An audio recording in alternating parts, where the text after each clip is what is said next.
wala man ta nag-deactivate sa atong emergency operation center. So padayon lang gihapon ang atong pagkuan sa ila, no. Padayon lang gihapon ang atong preparation, atong mga goods, no, atong equipment, no, atong mga heavy equipments, no. So naka-standby sab siya, no, sa mga strategic na mga locations o areas. O sa lungsod sa Salay, specifically sa kuan, no, sa barangay Inubulan. Okay. Nag-circulate mangod sa social media kaganina nga usog ang tubig, no, kay sulod. That was the onset, no, nga pagsugod pa lang sa pagkanaog sa tubig nga niresulta sa sa atong heavy rains dito dapita. Moderate to heavy rain sa dapita sa lungsod sa Salay. So pagkanaog sa tubig mo to nga medyo kangit siya, paspas ang pagkanaog.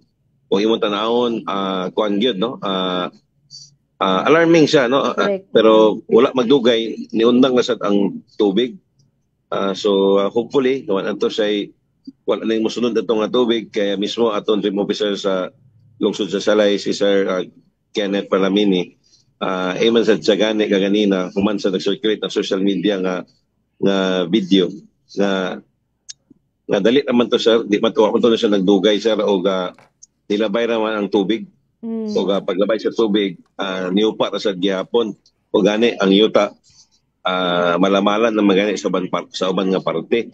So inibuta sa lungsod sa dakbayan sa El Salvador. Yes, sir. O ni Asab, no? Sa may sitio Calaca, Zone 2 sa Barangay Mulugan, El Salvador City. So na mga 60 ka pamilyahan nga ipabakwit, no, sa atong CDRR officer Sir Mervin. O samtamang nasa evacuation center o padayon ang ilang amuma, no, dito sa atong mga affected nga mga families. O dinhi sa lungsod sa Tsoopol, aduna sab kanina paspas kay ang report. Correct. Nga sa City Homes, sa Malandang Upol, no, nasa sa Bara, nasa sa Igpit. So iba-iba actually Bombo Divine. Yes, sir. Dunga na katong tubig, no, dunga na kato halos kaganina.